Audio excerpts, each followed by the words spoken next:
Welcome to From Our Generation, where we uncover the ideas and events that shape the world we live in today. I'm Crom Carmichael. And I'm Mike Hassel. Together we'll explore the past to better understand the present, because history isn't just about what happened, it's about how you think about it.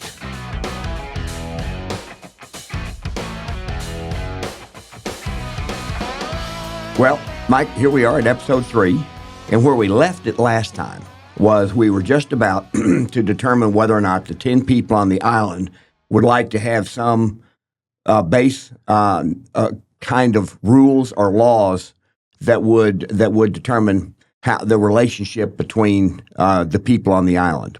You know, let me just break in and say this is a really interesting time to have this discussion, because as we speak, we're 1 week into the inauguration of a new administration in Washington. The number of changes have been dramatic. It's like watching a new government set its rules. Yes. Right? And so we can see who's got authority to do what. All those kind of questions come into play, and all the arguments begin, right? And there'll be court cases and all of that. But we're at a point, metaphorically, in our story where people are starting to think about what kind of rules they need to prosper. Right. And it's the same question that is implied by everything that's been going on in the last week. Yes. And so what I'd like to do is I've recently completed a very short book, which I highly recommend. And the title of the book is A Short History of Relations Between People. It's written by a gentleman named, last name is Ellis. He's a historian. And what he does is he starts his, and so I'm going to read that title again because it matters here. A Short History of Relations Between People. So he starts his book at 1500, the year 1500. And now we have started at the year 1000, but we've pointed out that in the between 1000 and the year about 1750, things didn't change much, over 750 years. So he starts in 1500. So here's how he described the world in 1500, which is actually very similar to the circumstances that are on the island with our 10 people. You have small villages, and the people in those small villages trust their relatives. They trust their family, they trust their relatives, and they trust the people they know. Right. And they know everybody who lives in the village. And the only interaction, or almost all of the interactions that the people in a village would have with people from other villages was war. Some form of fighting. So this would be dozens of people, maybe up to 100 or something. Yeah. I think anthropologists have found numbers that describe, a family, a tribe, there's a clan, et cetera. But it's depending on which one you choose, it's a few dozen, maybe up to 150. I've heard is a number, a threshold number for this. And so what we're going to be focusing on essentially is the European area because we know more about that period. Right. But even then, you have these villages, and they lived. Their life was essentially survival. They grew food. They didn't have refrigeration. They had virtually no transportation. Wherever they were born, few people ventured more than 30 miles from where they were born because the only way transportation was walking. Only the wealthy had horses, and the other time that villagers would see horses would be somebody coming in to take their food, to take their women, or to try to destroy what they had by fighting.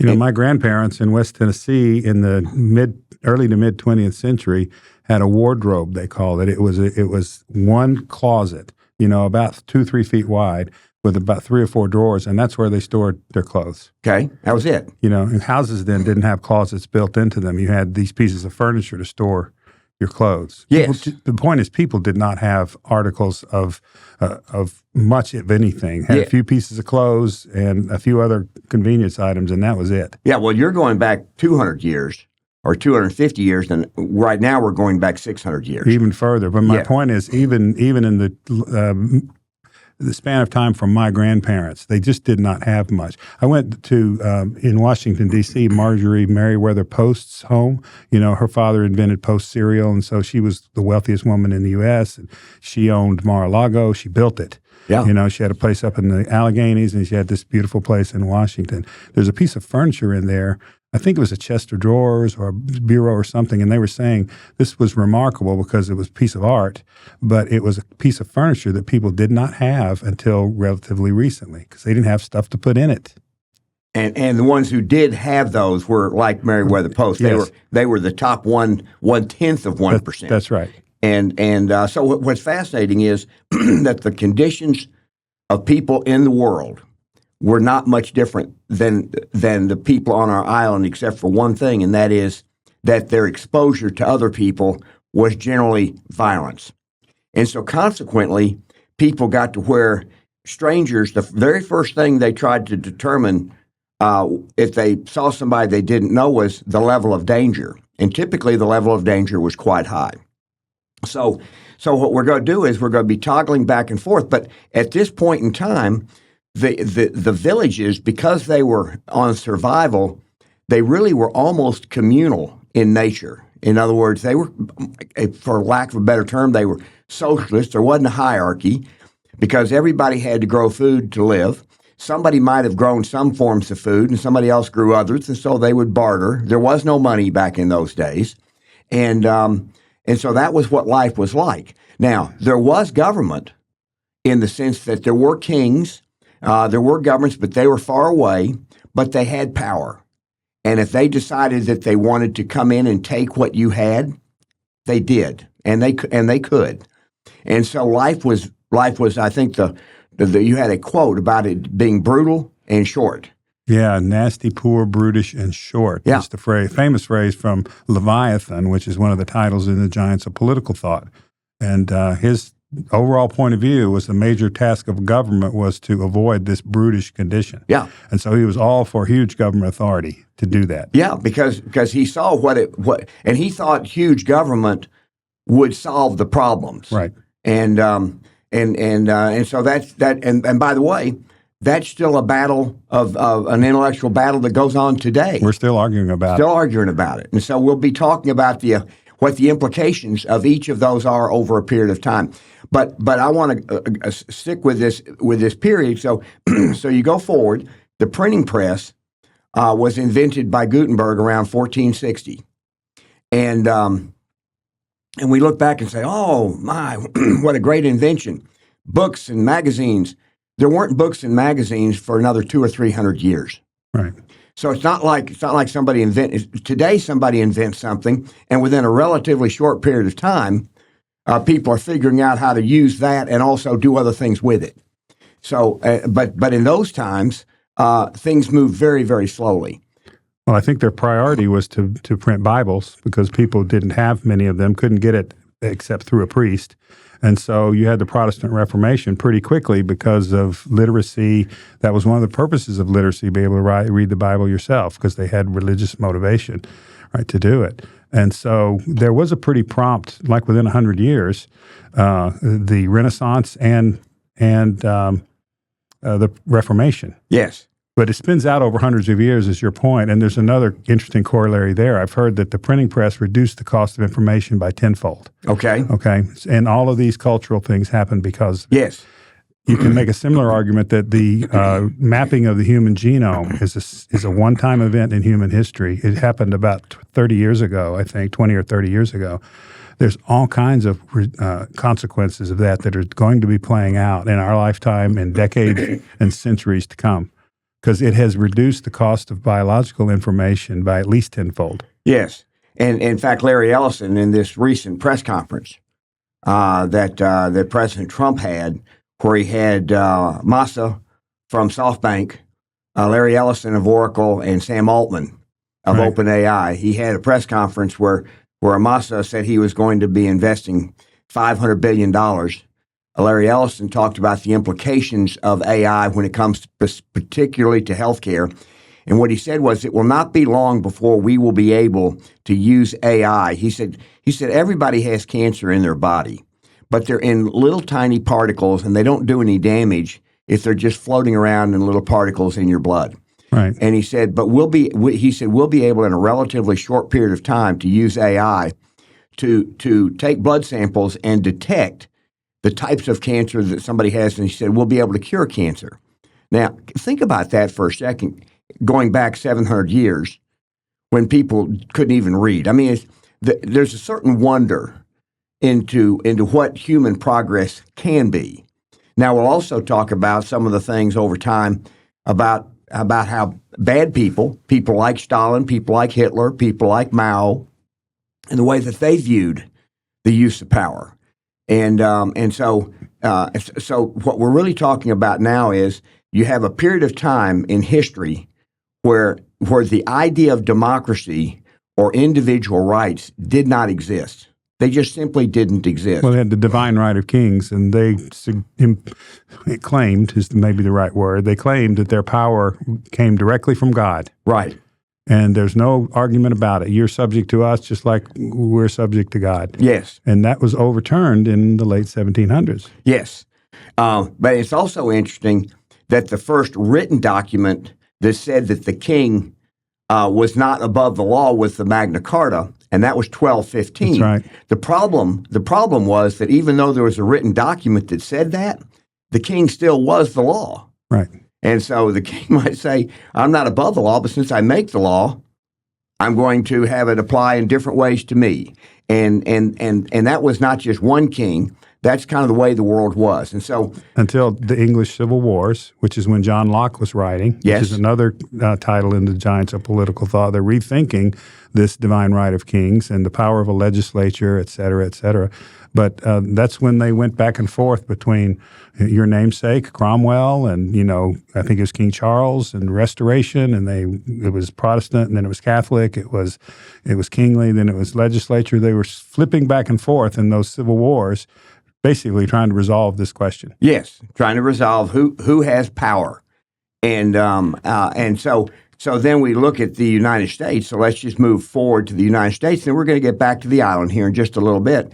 But to get to the United States, right after the Revolutionary War, which, of course, the Declaration of Independence, which we cover in the Giants of Political Thought. And people, by the way, who are interested in what we're talking about here and want to hear the audio program streamed to them, they can go to giantsofpoliticalthought.com, giantsofpoliticalthought.com, and they can buy the series, which, by the way, is much, much less expensive now than it was when we brought it out 40 years ago. Thanks for technology. Yeah, because of technology.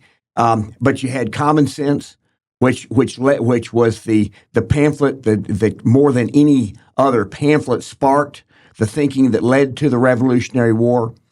Then you had the Declaration of Independence, which by the way, the Congress had already declared independence before the Declaration of Independence was signed. But this was a written document that spelled out why the United States had a right to be a sovereign, self-governing country. You have that famous quote from John Adams, who said the war, that was really not the independence. It was the change in people's minds before the war. Right. That was the real revolution. Yeah, and he said it lasted for 15 years. Right. Which is really interesting that in that time and Common Sense, the timing of Common Sense from the revolutionist standpoint was perfect. So I'd like to say the future is already here, just not equally distributed. Yeah, well said. Yeah. So at any rate, so what you had was then you had the Declaration of Independence, you had the war, and so then the 13 colonies, what they did was they said, okay, we need to have the rules that apply to us. And so the Articles of Confederation were passed. They were debated, and the Articles of Confederation were passed on November 15th of 1777. That's when they were passed to begin with. And the 13 colonies all had to ratify for them to be effective. It took from November 15th, 1777 till March 1st, 1781 to get 13 colonies to agree to the Articles of Confederation. And delegations from each of the 13 colonies had drafted it to begin with. So it is a fascinating thing that it took almost 3.5 years to move from a document that all of the delegates thought was good to finally getting resolution in the various legislative bodies in each of the 13 colonies. And they thought, when they passed it, they thought that this would be an enduring set of rules that governed the society of the 13 colonies in the United States at that time. Well, it capsulizes the problem of power. They didn't have adequate centralized power to pay their bills. Well, they didn't know that. What was fascinating is they thought that what they had would work. Right. It took 5 years for them to figure out that it wasn't working. Exactly. And that, in fact, it was not sustainable, and that the 13 colonies would eventually break into almost like 13 countries at war with each other. And so when they convened in Philadelphia to draft the Constitution, the only thing that they agreed that all of them agreed on was something had to change, and they agreed that they couldn't leave until either they had fundamentally amended the Articles of Confederation or drafted a new set of rules, which is what they did, and it's called our Constitution.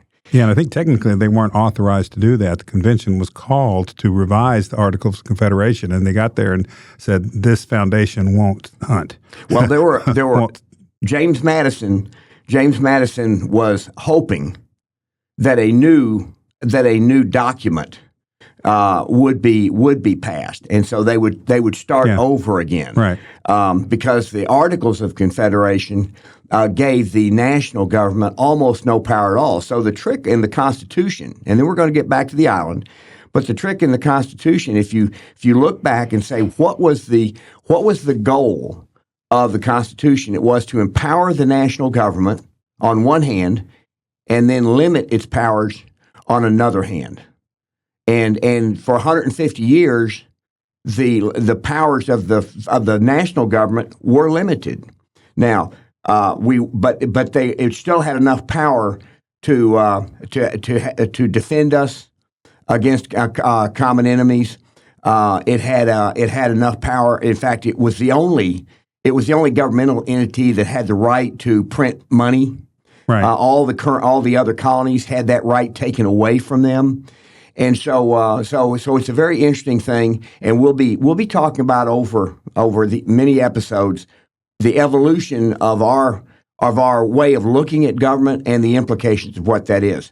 So just to say it clearly, if you get into this debate about all of those things that happen, there's so many details. It's overwhelming. You get lost in a flood of information. And so the island is an allegory to simplify this so we can see the basic principles at work.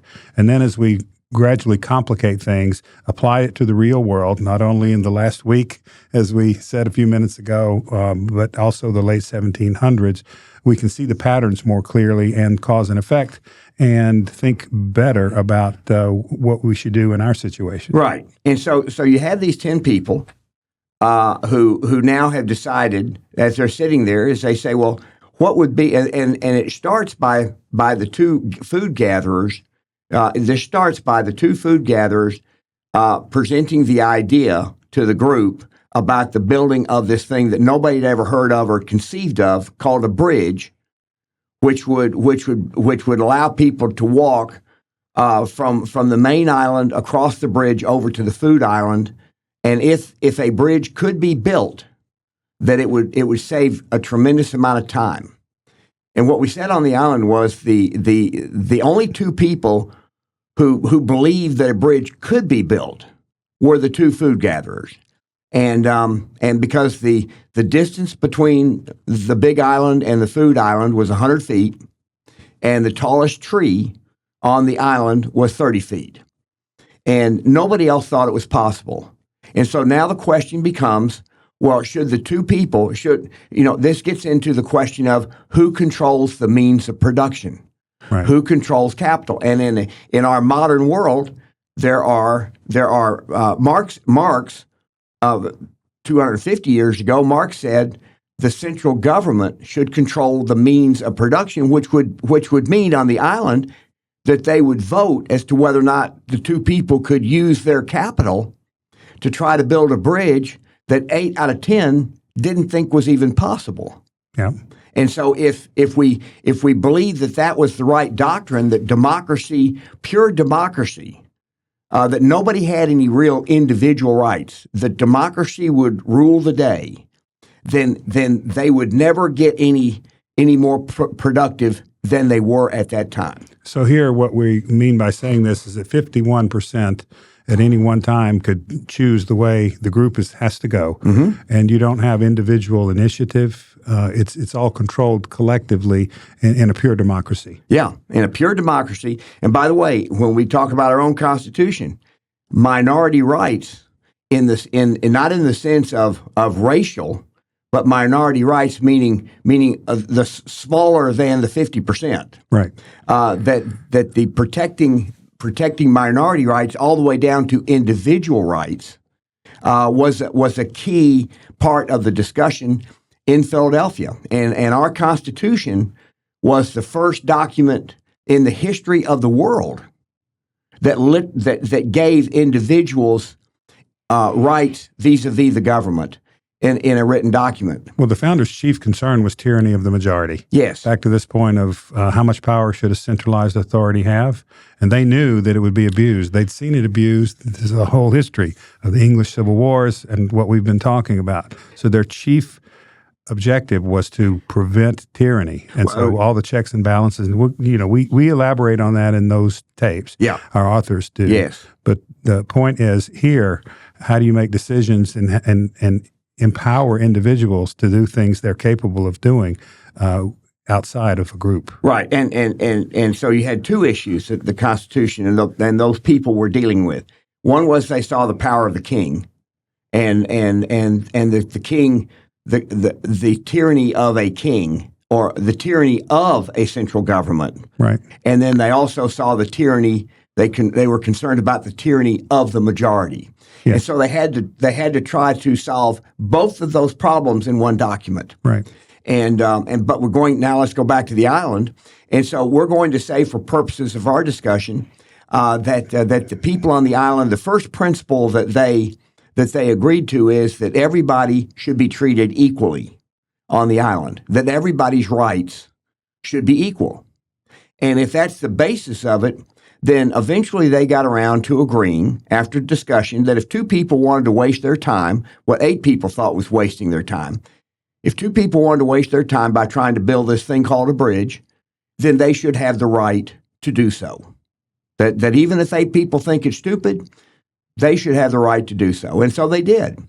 And they offered the other people on the island a 2-to-1 return on their capital, i.e. their time, if they would help them. And nobody thought it was possible to do, and so nobody wanted to invest their own capital, which, by the way, that's the way the venture capital or raising money works. Nobody will invest in your business if they think you will fail. Absolutely. No one will. There's great stories of Ross Perot declining to invest in Home Depot, and he's not stupid. No. There's people who would invest in Microsoft right at the beginning. And there's a picture of the founders of Microsoft that went around the internet. Would you invest in these people? Because, they look like people that have been in a cubicle for all of their lives. Yes. But they're brilliant cubicle dwellers, and so it took a lot of courage to invest in them. Yeah, and they saw something. They saw something that nobody else saw. I'm going to take that back in the case of Microsoft, because the Apple computer had already come out. Steve Jobs is the one, and Wozniak and his team. They're the ones who saw personal computing first, and then what they did was, from a business standpoint. I'm going to digress just for a second. From a business standpoint, they made a decision, which I could argue was not a good decision, and that was, they said that the only people who could use the Apple operating system would be people who bought an Apple computer. And so Apple computers started to be sold, and Bill Gates and his partner, Paul Allen, saw the power of personal computers and saw that Apple was not going to let anybody else license their operating system. And so they said, we can build an operating system that competes with apples, and we will not be in the computer business. We'll be in the operating system business, and we'll license our software to the manufacturers of personal computers. So Compaq, Dell, Gateway, all of those Hewlett-Packard, IBM, all those companies licensed Microsoft's operating system. But even then, as you point out, Bill Gates and Paul Allen had a hard time raising capital. And even when they went public, since then, if you had invested in Microsoft, I think your investment would have gone up 300 to 400 times. Not 300 to 400%, but 300 to 400 times. Right. From the time it went. And so even then, even if it's out there, and this is what's so remarkable about the markets, about the way markets work. To discover that. Yes. And then exploit it. Yes, the process of discovery. And so now let's go back to our island, and now let's go back, we'll revisit. We've got our two people, and it turns out that if they cut the trees and they haul the trees over to the place where, and then they had to figure out the ways. Channel between the islands. Yes, yeah, and so they had to figure out how to tilt the 30-foot timbers in such a way so that they could then lay the other timbers across them. You can imagine what we're talking about here. They look like old railroad bridges. Well, engineers call it a truss. Okay, thank you for that, Mr. Engineer. But they look like the old railroad bridges. That's what it ended up looking like. And after 2.5 years of them investing their extra time and much of their time on the seventh day, they finished the bridge. So now the question becomes, who owns the bridge? Because they can now walk across and get food and come back in 4 hours a day. Everybody else is still working 12 hours a day to bring their part of the barter system to the living area to trade. But now you have these people who now can do it in 4. So the question is, who owns the value created by the bridge? And they have a choice. And their choice would be to say, well, gosh, 8 of us think that's a pretty cool bridge. We'd like to just use it to go get our own food. Let's have a vote on who owns it. Let's have a vote now on who owns it. And if they chose at that time to vote, and maybe even 2 people said, I think that they ought to continue to own the bridge. They built it. They still get outvoted 6-4. Right. And now anybody can use the bridge if they did that, but that would stop innovation in its tracks right there. That would be the last innovation. And in fact, the bridge might not even be properly maintained. It might eventually crumble, and they end up right back where they started, because if they own the bridge and they own the value of the bridge, then they are the ones who have an interest in maintaining the integrity of the bridge. And so in our own Constitution, fast forwarding, in our own Constitution, we actually have in our Constitution a section, it's Article 1, Section 8, and it tells the Congress, it says it shall, not may, it says it shall set up a department that protects intellectual property. And intellectual property in our society includes copyrights for songs, copyrights for books, or any intellectual property that comes straight out of the mind. Patents for inventions. Patents for inventions. And it gives people, I think it's like 20 years, plus or minus a year, where if they invent something, now I'm talking about inventions versus a patent versus a copyright. Right. If they invent something, they have like 20 years where they have the right to exploit the value of that themselves. They have a monopoly. They have a monopoly, exactly. Now, interestingly enough, in music and books, I believe it's 75 years. And it might even be 75 years after the death of the person who wrote the music, right, or the book. So it's a very, very long. In the case of the written word or music, the copyright is very, very long. In the case of a patent, it's shorter. And that's probably a good idea. Well, these laws have evolved. Yeah. You know, and they weren't all anticipated in the Constitution. But the brilliance is that at some point, whatever the detailed point is chosen by law, it becomes owned in common. Yeah. And so it belongs to everybody and the whole standard of living. So you look at the things that were invented 50, 100, 150 years ago, they benefit us all. Yes. Right. And so that's great. Somebody got a chance to make a fortune for themselves and bequeath that to their children and their grandchildren, but they didn't have the right to monopolize trade in that invention forever. Right. Exactly. And so we're gonna toggle back and forth between around 1700 and the island. So on the island, let's just assume, for purposes of discussion, that the islanders agreed that people had the right to commercialize, exploit their own invention. Now, the two people who are responsible for gathering the water, we can see on our island that the water is surrounded by a swamp, except at the southernmost area of the island. You can actually walk all the way down there and you can enter between the swamp and you can get water and bring it back. So this would be equivalent today to geologists finding a particular way to get at gas reserves, oil in the ground. Well, right? And there's only a particular way to do it. My point is we're building an allegory here that describes real-world problems. Yes. But the people who are gathering the water, they say, you know what? If we could figure out how to build something through the swamp, some kind of a thing that we're going to call a pipe. Nobody's ever heard of a pipe or a trough. If we could do that, we could move the water from the watering hole directly to where we live. We could do that, and it would reduce our costs, or the time it takes for us to get water from 12 hours. It would reduce it to less than an hour, right? Just to maintain the trough. And so they then bring this idea of the trough to the other islanders and ask them if they'd like to help them. And people look at that swamp and they say, "My, that's crazy. Nobody can put a pipe." First of all, there weren't any pipes, so they'd have to figure out how to hollow out a tree or carve the tree in such a way. And they had very rudimentary tools. So it was not an easy thing, and it wasn't something that people could readily see. But the people who were gathering the water said, there's got to be a better way than the way we're doing it now. And so they devised it, and they too spent 3 years or 2.5 years creating the trough that would allow water to flow from the pond directly to the people, and they could turn it on and off as they chose. And so then now all of a sudden they're the wealthiest people on the island because they're only working an hour a day to maintain their trough, and yet they still have enough to barter with everybody else. And so now they're the ones who, and you talked about investment and people being able to exploit their ideas and their patents. Generally speaking, somebody who comes up with a patentable idea still has to find an investor. They have to find somebody with capital who believes in their idea and believes in them.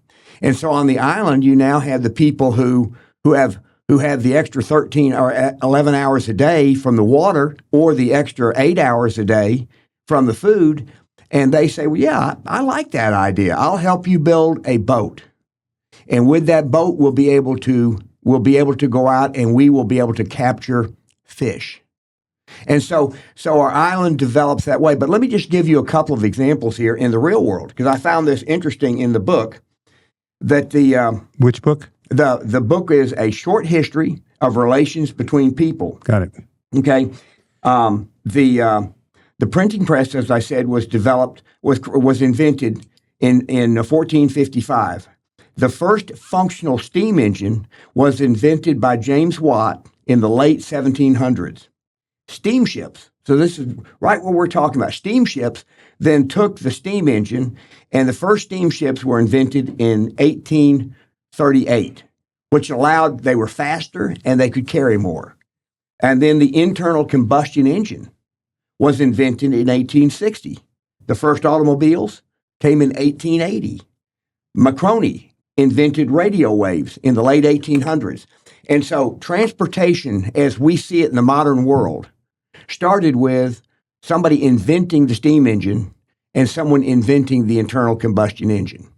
Communications, as we understand it today, started with Marconi in the late 1800s, but had the law not given the inventors of these wonderful inventions the right to exploit the value of them, then they wouldn't have been able to get the investment capital. In fact, the investment capital might not have even existed. Because if you go back to 1500, the only people who had time were the kings. and the court. And they were too busy plotting war or trying to figure out how to protect their kingdom. And so it's a fascinating thing to see how ideas developed, and ideas could not have developed without the printing press. Well, Columbus, to get his voyage to the West, basically got a grant from the Queen and King, as I recall, Ferdinand and Isabella. Yeah. And it took him years and years to do it because he didn't have private investors. There probably were some, but he couldn't get investors, too risky, kind of maybe idiotic, voyage off into the unknown. And he got money from government. That's one of the alternatives, is to ask the government, and good luck. Well, well, in those days, that's where the only capital, as we're trying to understand, that's where the only capital was. Yeah. And in fact, the King and Queen of Spain, they were trying to find, what were they trying to find? They were fighting a war against the Muslims.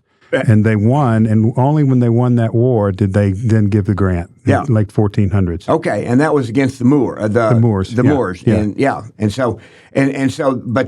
But when they did it, they weren't trying to discover America. They were trying to find a path to the east. To the east, a trade route. Yeah, a trade route, because they didn't even know that North and South America. I don't think they knew that it even existed.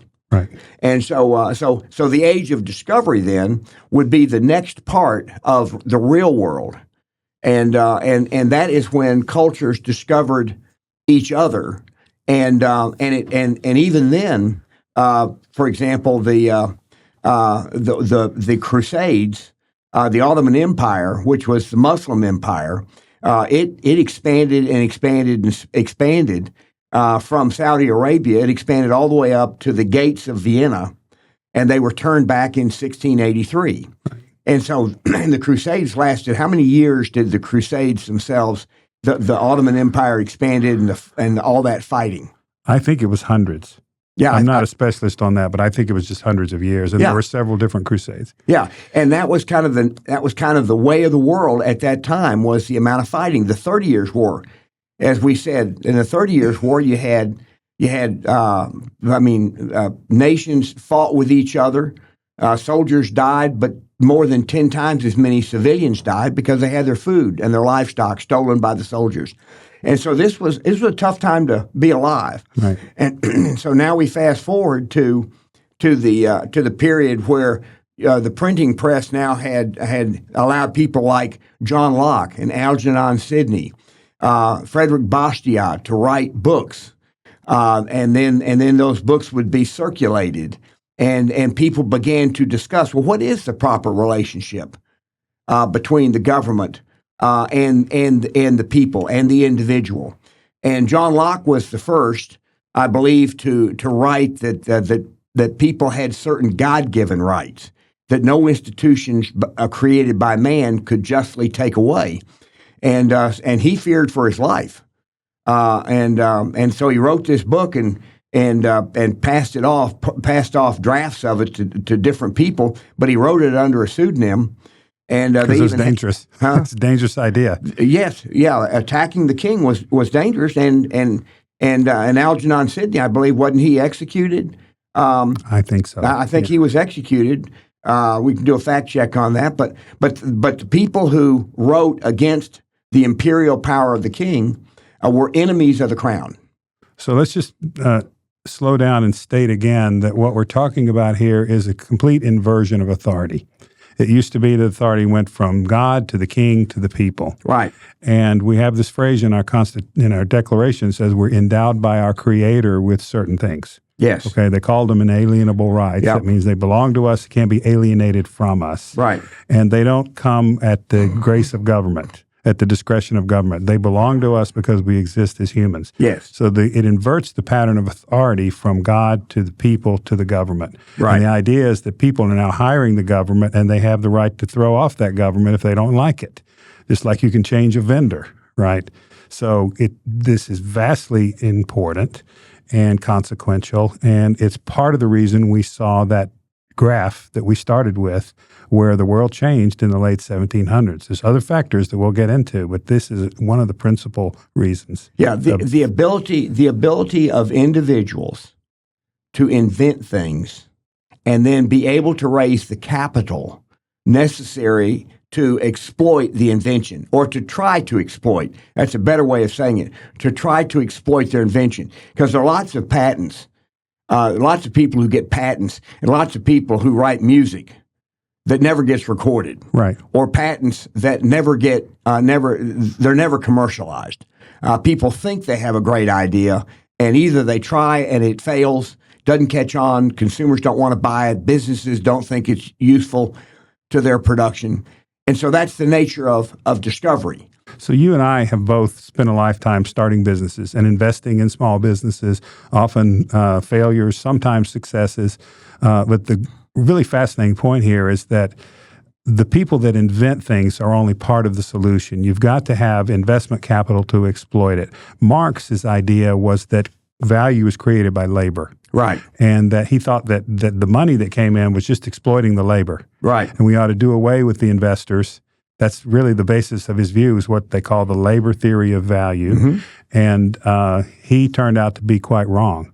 But we can say here that if you have an invention and you can't exploit it because you don't have the money, it's the investor who takes the risk.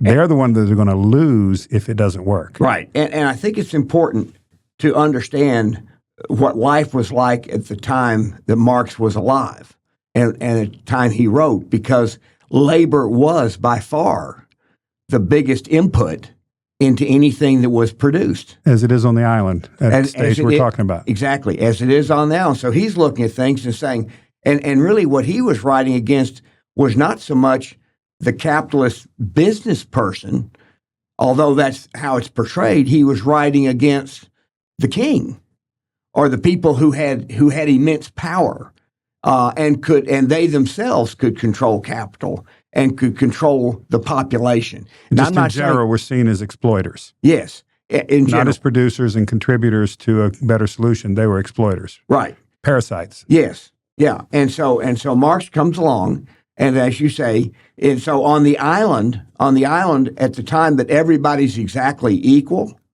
before there's the first invention. But everybody but they are carrying their weight, because if they don't have something to barter, they're not going to be able to get what they need. That would be kind of if people could not invent, then Marxian theory would probably be appropriate under those conditions. But the question is, if you want to see a higher and higher standard of living, you don't achieve that by people doing the same thing, working harder. You do it by people inventing things, like we talked about the steam engine, and then we talked about the internal combustion engine. And then, for example, when you talk about buildings, you talk about air conditioning. But what's interesting is the final little cog for buildings to be able to be built tall. The last invention that had to be built, it had nothing to do with building materials, didn't have to do with air conditioning. It was internal plumbing. It was the ability to move the. Yeah, it's going to get a little stinky on the upper floors if you don't have that. If you don't have, but you also needed elevators. Yeah, needed that too. Yeah, you needed that too. I think elevators actually had been, but you're right. And so there are so many different little elements or little inventions, and then there'll be one invention that along with a string of previous inventions leads to something that nobody else had thought of at that time. One of the underlying points in what we're talking about is that this doesn't happen because somebody ordered it. Exactly. It doesn't happen because somebody had a plan. Right. Okay, and so collectivist societies have a plan. They're going to plan the economy, and it doesn't reward individual initiative. Mm-hmm. And all of the great ideas don't exist in some superior senior group that's going to tell everybody else what to do. There's these ideas spread throughout humanity, and part of the brilliance of this change in government is that it unleashes human potential. Right, and the fundamental, there are two fundamental principles here that using our island is that time is the origin of capital, and so if you end up as a government, if you end up causing people to spend their time in things that nobody would buy if they weren't required to do it. Okay, that's non-productive. We talked about on the island what non-productive would mean. We gave examples of that on the island. And so when we get into our modern society and the issues that we're dealing with today, That's going to be that'll be an important term that we use.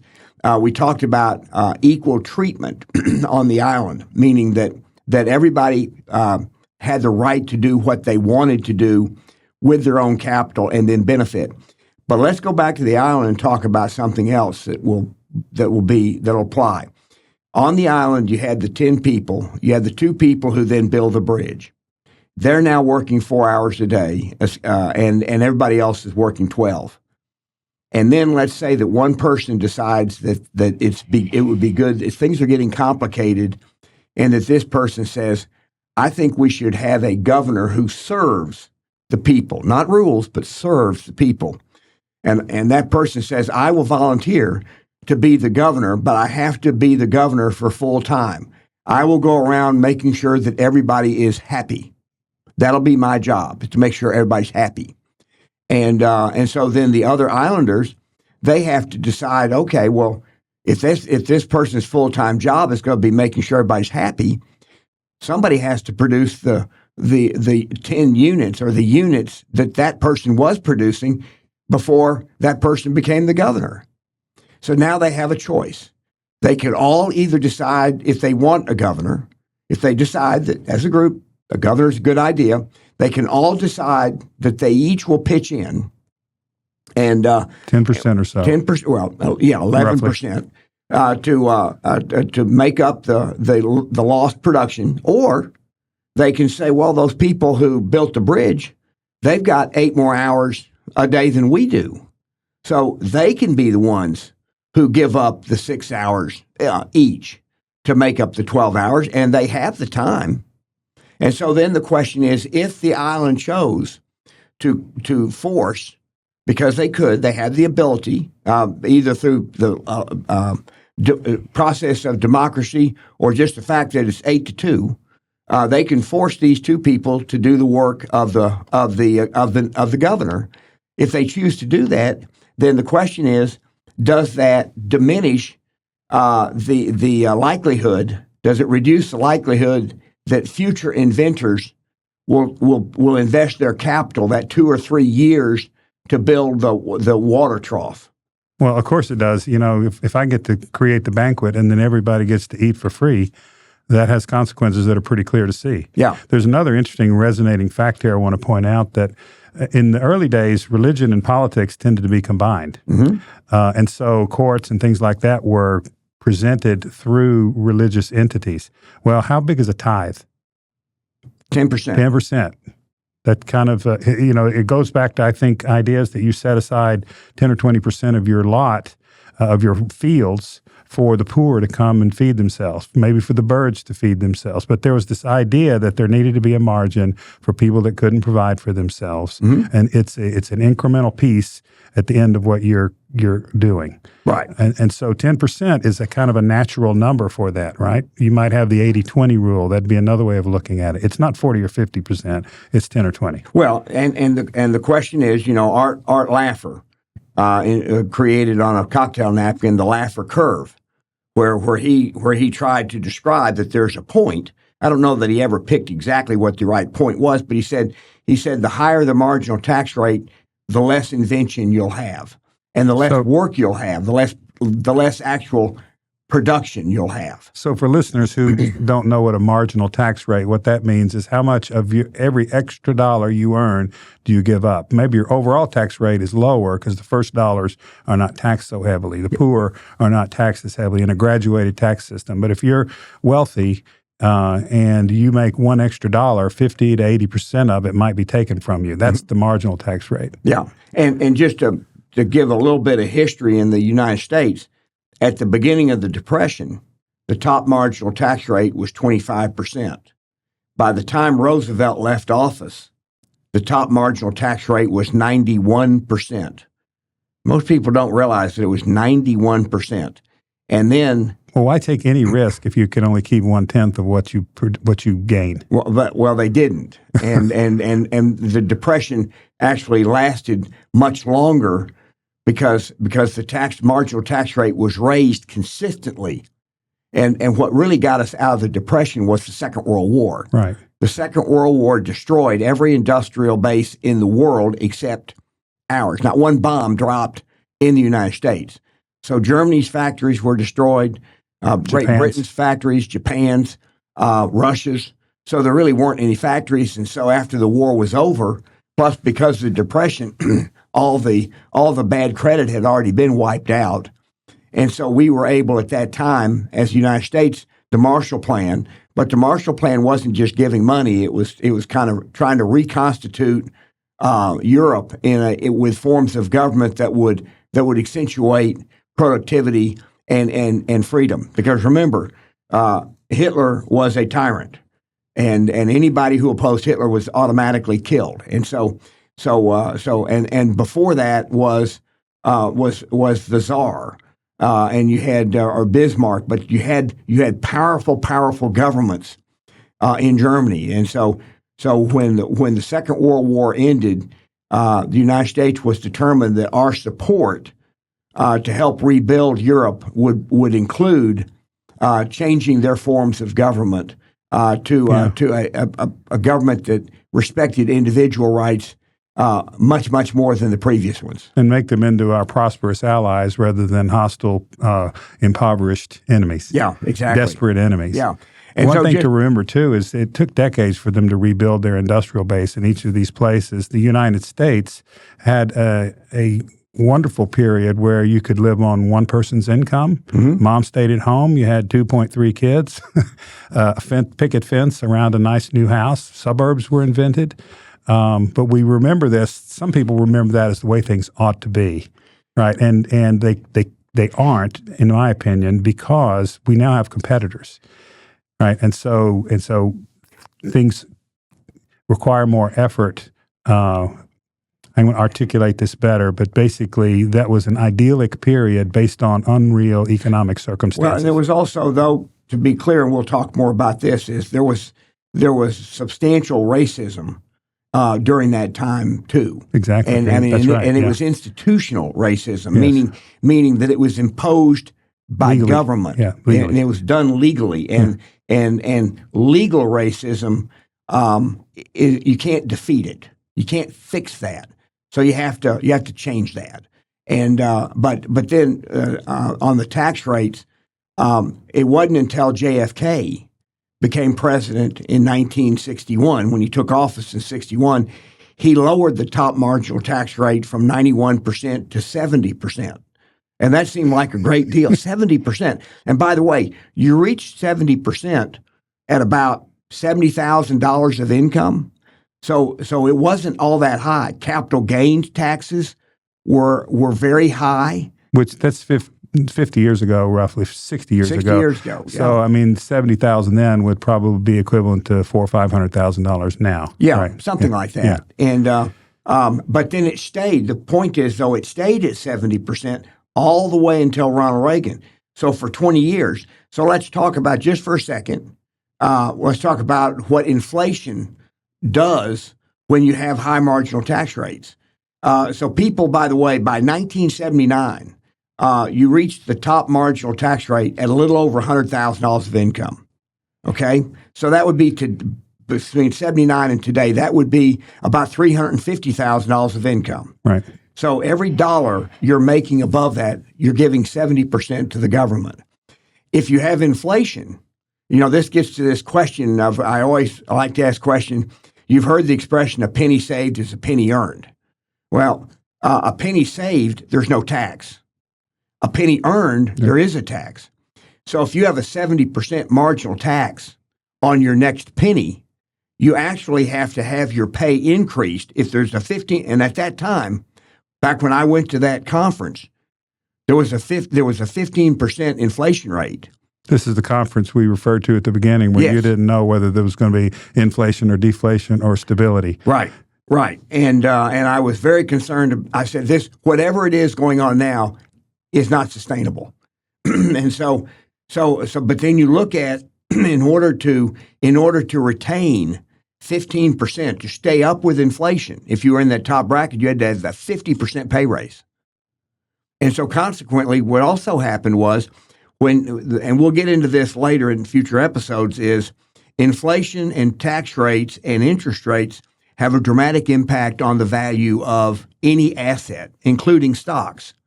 And so the stock market fell almost 50% in the 70s nominally.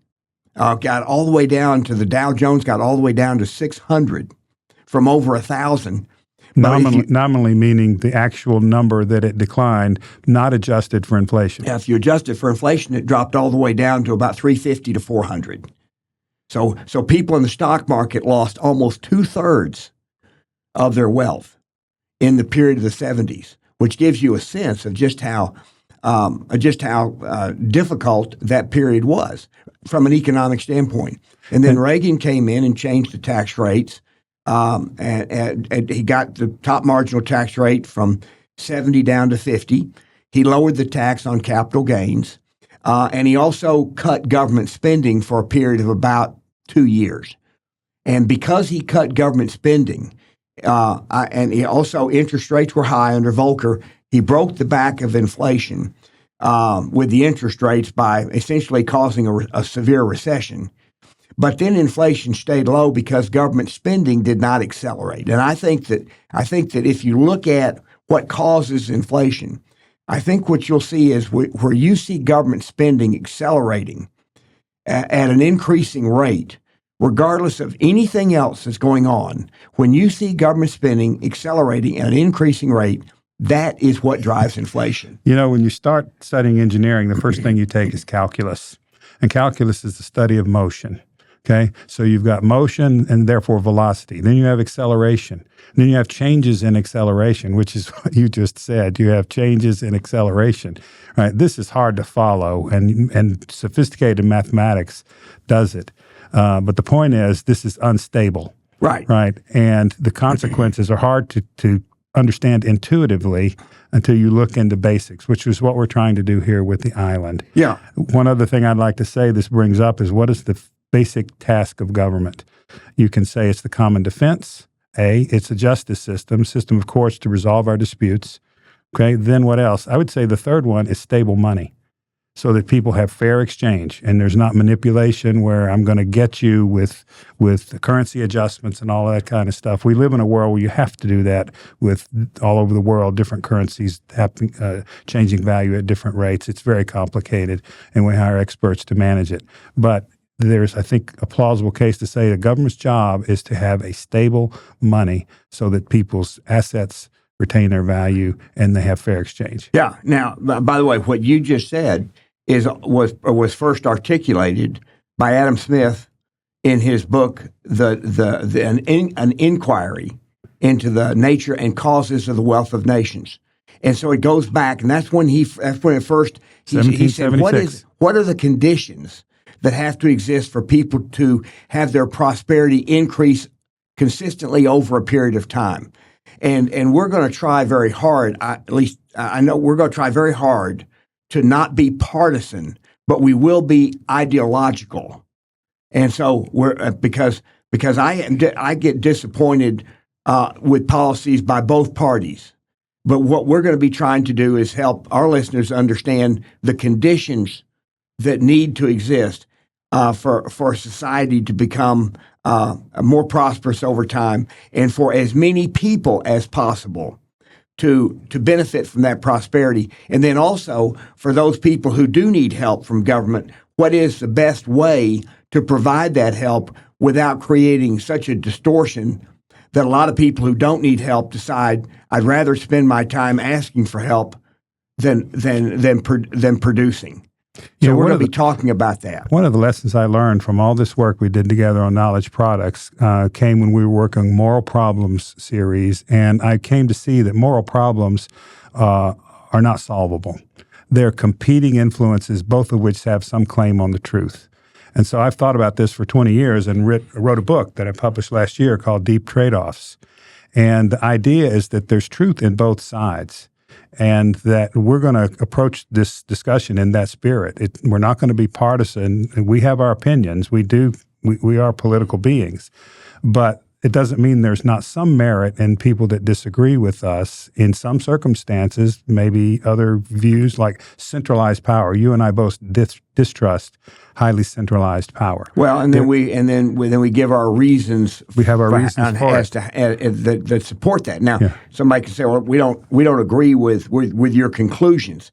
They're not going to be able to disagree with our facts. They can disagree with the conclusions. And you have people like Machiavelli that disagree with that because Rome was about to be sacked if they didn't get their act together, right?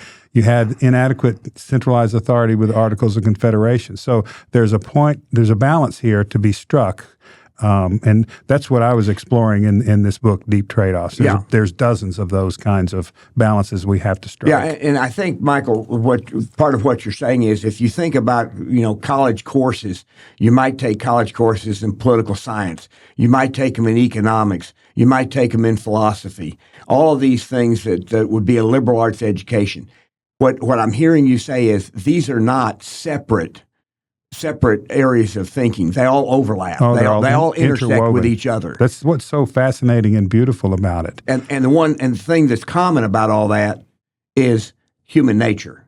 Right. Because none of those things apply to any other species. And so that's part of what we're going to be talking about. And we're going to be trying to give the people who listen to our podcast or watch our podcast to get an understanding of how human nature has affected human history over a period of time so that they can better improve their own lives. And, quite frankly, my goal for my kids is that they live a happy life, that they feel self-fulfilled, they feel like that they've made a contribution and that they're happy. If they are successful from a financial standpoint, and that's part of it, that's great. But I'm more interested, you have people who do things like they very much enjoy teaching children, and they're very happy. And so happiness is what you want. And you want a society and you want the rules so that as many people as possible can do the things that they want to do to be happy without diminishing other people's equal rights to do the things they want to be happy. And that's what we'll be talking about. Everybody says they want their children to be happy. Yeah. And the question is, what does that mean? Yeah. It's not just joyous and superficially pleasant and pleasurable. Right. Doing things that are pleasurable. It means having some control over your circumstances, being able to do constructive things, belonging, having relationships that mean something in a community. There's a lot of aspects that have to do with a prosperous and positive life. By positive, I mean an achieving life. Yeah. So let's kind of draw this podcast to a conclusion by saying where we were with the island. We've gotten to the point on the island where we've said that individuals have the right to use their capital as they choose to invent what they think that might create value. We're still open on the question of how do people vote on taxes on the island. That's still an open question. Sure. And then we'll see what that means on the island, and then we'll be able to take those principles and we're going to apply them to the 500 years between 1500 and the year 2000, and then we'll be also taking the last 50 to 70 years of our own society and the world. And using those to try to develop additional principles that we can then apply to what are the best policies, because we are a society where the government is supposed to answer to the voters. Exactly. That's what our society. It's what democracy means. It's what our constitutional republic means. Yes. And I want to draw a distinction between democracy and a constitutional republic. That's fair. Yeah. So we're going to be talking about that and digging deep into that in future episodes. Great. Yeah. Thank you.